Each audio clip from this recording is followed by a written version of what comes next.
सर्वमङ्गलमाङ्गल्ये शिवे सर्वार्थसाधके शरण्ये त्र्यम्बके गौरी नारायणी नमोस्तुते। महालक्ष्मी च विद्महे विष्णुपत्नी च धीमहि तन्नो लक्ष्मी प्रचोदयात्। ஓம் நமச்சிவாய. மேன்மைகள் சைவ நீதி விளங்குக உலகமெல்லாம். நோயற்ற வாழ்வே குறைவற்ற செல்வம். அந்த நோய் நொடிகள் இல்லாத வாழ்வு இந்த உலக மக்கள் எல்லோரும் வாழ வேண்டும் என்று கலியுகத்தின் காந்தமலை ஜோதியாகிய சபரிமலை சுவாமி ஐயப்பனுடைய திருவடிகளை சிறந்தாழ்த்தி டான் தமிழொலி ஓம் தொலைக்காட்சி நேயர்கள் அனைவருக்கும் சர்வதேச இந்து மத குருபீடம் அகில இலங்கை சபரிமலை ஸ்ரீ சாஸ்தாபீடத்தின் சார்பில் இனிய வணக்கங்களும் நல்லாசிகளும். இன்றும் மங்களகரமான விஸ்வாவசு வருஷம் ஆனி மாதம் 3ஆம் நாள் 17/6/2025 செவ்வாய்க்கிழமை. இன்று மலர்ந்திருக்கின்ற இன்றைய பொழுதும் நம் எல்லோருடைய வாழ்விலும் எல்லா விதமான சிறப்புகளும் கிடைக்க வேண்டும் என்று இஷ்ட தெய்வங்களை குலதெய்வங்களை பிரார்த்தனை செய்து பெற்றோர்கள் பெரியோர்கள் குருவானவர்கள் ஆசிரியர்களையும் வணங்கி அவர்களுடைய அன்பையும் ஆசையையும் பெறுகின்ற பொழுது எந்த நாளுமே நமக்கு நல்ல நாளாக அமையக்கூடியது. இந்த செவ்வாய்க்கிழமைகளிலே வருகின்ற ராகு கால நேரத்திலே அம்பாள் ஆலயங்களிலே துர்க்கை அம்பாள் இடத்திலே ராகு கால துர்கா பூஜை வழிபாடுகள் செய்கின்ற பொழுது ஜாதக ரீதியாக ஏற்படுகின்ற தோஷங்கள் நீக்கப்படும்.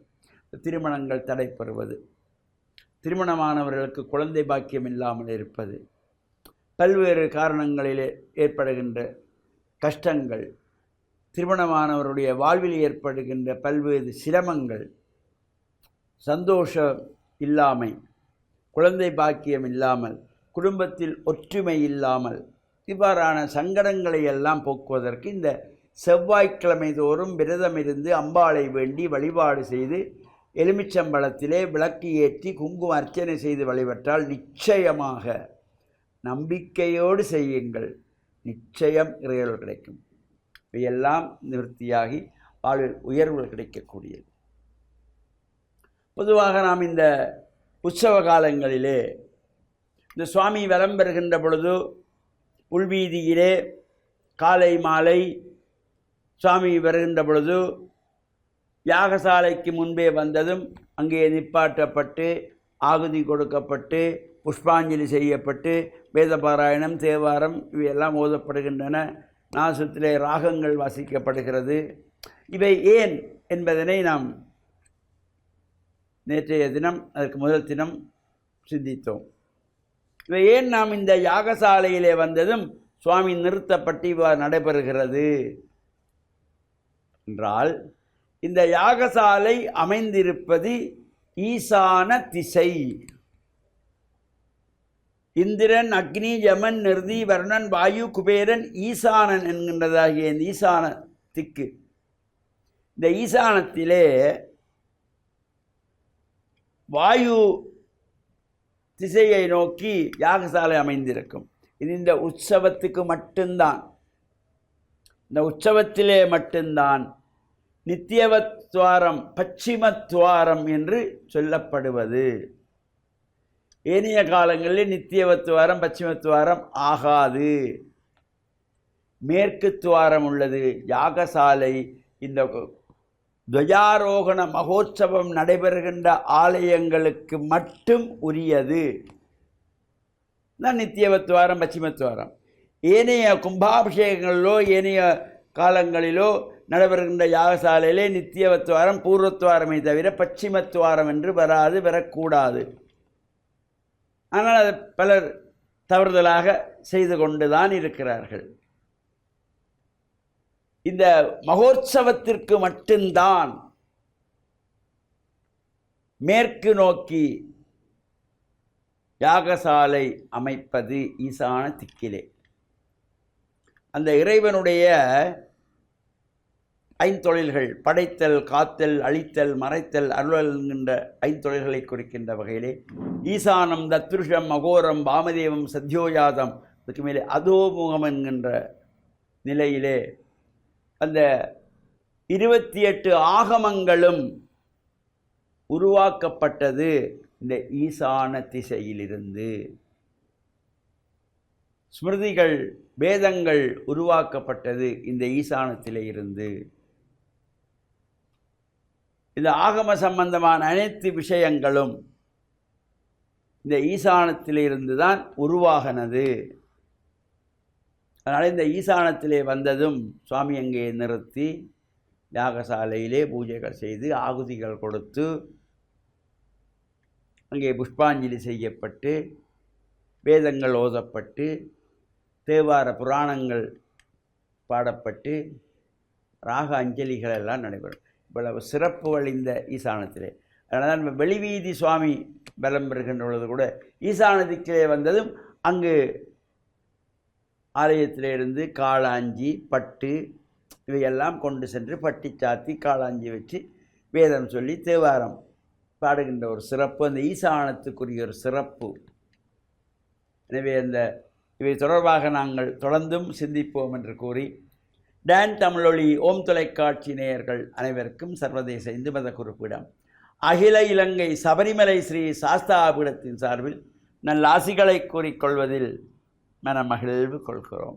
சர்வே ஜனாகாம் சிக்கினோம் பவந்து சமஸ்தசன் மங்களானி சந்த் சுபம்.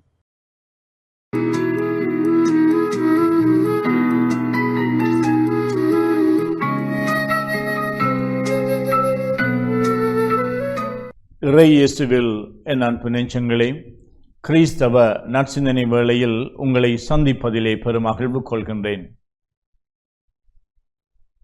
நாங்கள் எங்களுடைய குடும்ப சமூக அல்லது தொழிலகங்களிலே எங்களுடைய வாழ்க்கையில் ஒரு சில வேளைகளிலே ஒருவர் மற்றவரோடு தங்களை ஒப்பிட்டு யார் உயர்ந்தவர் யார் தாழ்ந்தவர் அதற்கான காரணங்களை நாங்கள் கொடுத்து நியாயப்படுத்துவது உண்டு.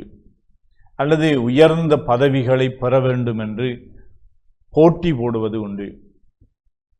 சில வேளைகளிலே நாங்கள் எங்களுடைய முன்னேற்றத்திலே அக்கறை கொண்டு அதற்காக உழைப்பதும் அதை பெற்று அந்த உயர்ந்த பதவிகளிலே இருந்து நிலைகளிலே இருந்து நாங்கள் பணிபுரிவதற்கும் அழைக்கப்படுவது நல்லது.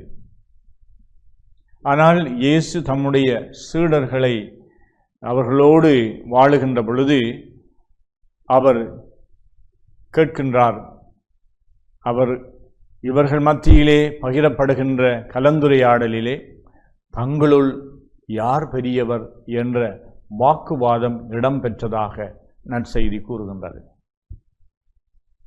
இயேசு தெரிவு செய்த அந்த சீடர்கள் மத்தியிலே அவர்கள் மத்தியில் எப்பொழுதும் ஒற்றுமையும் சகோதரத்துவமும் இருக்க வேண்டும் என்று இயேசு கற்றுக் கொடுக்கின்ற அந்த வேளையில் இந்த சீடர்கள் தனித்திருக்கின்ற பொழுது தம் மத்தியிலே யார் பெரியவர்? இது ஒரு மனித இயல்பினால் எழுகின்ற கேள்வியாகும். எப்பொழுதும் மனிதர்களாகிய நாங்கள் எந்த நாட்டிலே வாழ்ந்தாலும் எந்த சமூகத்தை சார்ந்திருந்தாலும் அந்த ஒன்று கூடுகள் மத்தியிலே யார் பெரியவர் என்று கேட்கின்றது யார் பெரியவராக வர விருப்பம் உள்ளவர் என்பதை எடுத்து காட்டுகின்றது. பெரியவராக வர வேண்டும் என்ற விருப்பம் நல்லது. ஆனால் அந்த பெரியவராக வர வேண்டும் என்பதற்காக மற்றவர்களை நாங்கள் எப்படி நடாத்துகின்றோம்? அதுதான் கேள்வி. அதனால் இயேசு ஒரு அழகான முறையிலே அவர்களுக்கு போதனை செய்கின்றார். சிறுவர்களை அவர் வரவழைத்து, இந்த சிறுவர் ஒருவரை நீங்கள் ஏற்றுக்கொண்டால் என்னை ஏற்றுக்கொள்ளுகின்றீர்கள். நீங்கள் இந்த சிறுவர் போல உங்களுடைய வாழ்க்கையை நடாத்த வேண்டும் என்று சொல்லிக் கொடுக்கின்றார். இங்கே ஒரு சிறுவன் அல்லது சிறுமியை இயேசு உதாரணமாக கொடுப்பது அவர்களுடைய உள்ளத்தினுடைய தூய்மையை எடுத்து காட்டுகின்றது. அவர்கள் எப்பொழுதும் அவர்கள் மன தூய்மை கொண்டவர்களாக இருக்க மாட்டார்கள். வளர வளரத்தான் எங்களுடைய மனங்களிலே குற்ற உணர்வுகளும் குரோதங்களும் கோபங்களும் பொறாமைகளும் எரிச்சல்களும் எங்களோடு கூடவே வளருவதை நாங்கள் பார்க்கின்றோம். அதனாலே இந்த சிறுவர்கள் என்று சொல்லுகின்ற பொழுது இயேசு தம்மை ஒரு சிறுமியனுடைய அந்த நிலைக்கு தாழ்த்துகின்றார். இயேசுவை நாங்கள் ஏற்றுக்கொண்டால்தான் நாங்கள் சரியான முறையிலே ஏனையவர்களையும் ஏற்றுக்கொள்வோம். அவர்கள் எப்படிப்பட்ட மனநிலையோடு இருக்க வேண்டும் என்றால் சிறுவர் சிறுமியர்களாக தூய்மையான மனதோடு இருக்க வேண்டும். உங்களில் பெரியவர் உங்களுடைய ஊழியனாக இருக்கட்டும் என்று சொல்லிக் கொடுக்கின்றார். நான் உங்களுடைய குருவாக இருக்கின்றேன், நான் உங்களுடைய பாதங்களை கழுவுவதற்கு தயாராக இருக்கின்றேன். குனிந்து தன்னை தாழ்த்தி அவர்களுடைய பாதங்களுக்கு அண்மையிலே சென்று அவர் கழுவுகின்றார். இயேசு சொல்லிக் கொடுக்கின்ற பாடம் அதிகாரத்தில் இருப்பவர்கள் சேவை செய்ய வேண்டும் என்பதற்காக. ஒருவருக்கு பொறுப்பு கொடுப்பது அவர் அடுத்தவர்களுக்கு பணியாற்ற வேண்டும் என்பதற்காக. அதனால இந்த நாட்களிலே நாங்கள் பார்க்கின்றோம், அரசியல் ரீதியாகவோ சமூக ரீதியாகவோ ஈவன் சமய ரீதியாக கூட இந்த அதிகாரத்திலே இருக்க விரும்புகின்றவர்கள் அவர்கள் தங்களுடைய அதிகாரத்தினுடைய ஆணவத்திலே அவர்கள் இருக்க விரும்புகின்றார்கள். தங்களுடைய அதிகாரத்தை அவர்கள் தக்க வைக்க விரும்புவது என்னத்துக்கென்றால் அதனூடாக அவர்களுடைய வாழ்க்கையில் தாங்கள் பெரியவர்கள் என்று நிரூபிப்பதற்காக, அடுத்தவர்களிலும் பார்க்க தங்களுக்கு தாங்கள் நல்லவர்கள் அல்லது உயர்ந்தவர்கள் என்று சொல்லி நிரூபிக்க வேண்டிய அவசியமில்லை.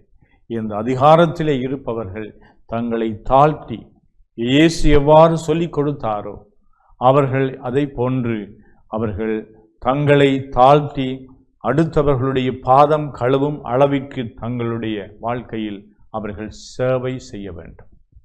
அதனுடைய பலன் அவர்கள் தங்களுடைய உள்ளத்திலே நிறைந்த மகிழ்ச்சியை கொள்ளுவார்கள். ஒருவர் தன்னை தாழ்த்துவதனாலே ஒரு நாளும் அவருடைய உள்ளத்திலே குற்றம் அல்லது பாவம் அணுகாது.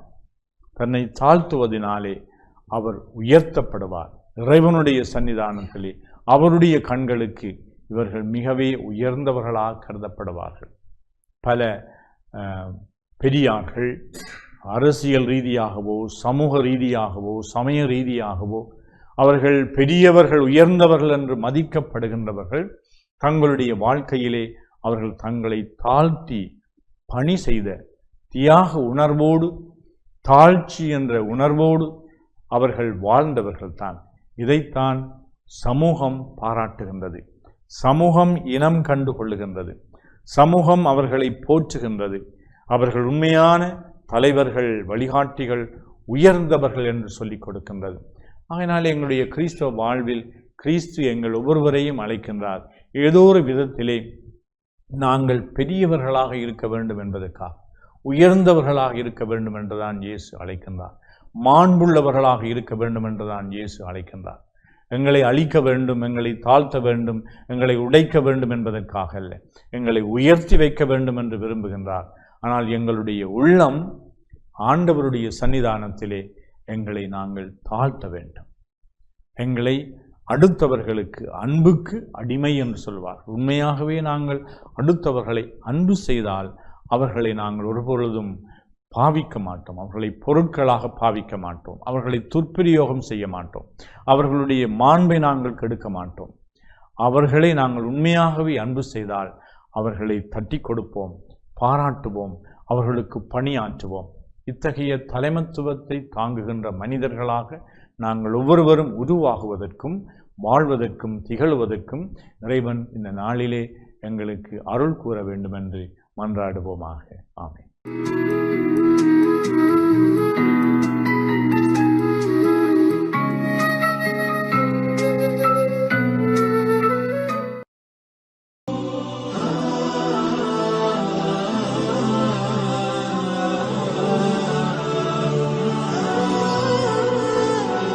பிஸ்மில்லாஹிர் ரஹ்மானிர் ரஹீம்.